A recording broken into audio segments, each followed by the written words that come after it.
નવસારીના ગણદેવીમાં પિતા હેવાન બન્યો હોવાની ઘટના સામે આવી। નરાધમ પિતાએ 14 વર્ષની દીકરી સાથે દુષ્કર્મ આચર્યું। માતાના નોકરી જવા સમયે પિતાએ દુષ્કર્મ આચર્યું હતું।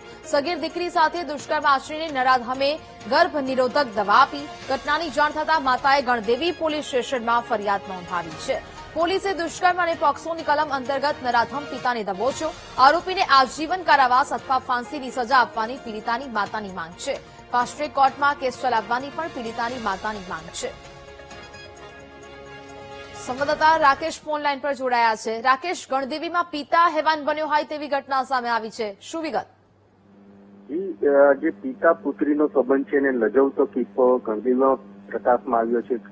એક પિતા જે વિદેશ ટ્રીપ કરતો હતો અને પોતાના વતન ભારત આવ્યો હતો, ગણદેવી શહેરનો હતો, પરંતુ એણે પોતાની પુત્રી 14 વર્ષની છે તેના પર વારંવાર દુષ્કર્મ આચર્યું હતું, જેને કારણે ધીમે ધીમે વાત ફેલાઈ અને માતાને ખબર પડી ને માતાએ તરત જ એક્શનમાં આવીને પોલીસ ફરિયાદ કરી છે અને પિતાને જેલના હવાલે કર્યો છે। પરંતુ આ જે સમાજમાં જે કિસ્સો બન્યો છે એ ખૂબ શરમજનક અને લજવતો કિસ્સો બહાર આવ્યો છે, જેને કારણે સમગ્ર પંથકમાં એક દુઃખની લાગણી છે, કારણ કે એક માસૂમ દીકરીને પોતાના જ પિતાએ પીકી નાખી, જેને કારણે આ ઘટના બની છે। જેને લઈને આ જે કઈક મહિલા છે એ માતા મીડિયા સમક્ષ આવી હતી અને પોતાનો આક્રોશ ઠાલવ્યો હતો કે આજીવન સજા અને કડકમાં કડક સજા હેવાન પિતાને થાય એવી માંગણીઓ કરી હતી। બિલકુલ, જાણકારી બદલ આભાર।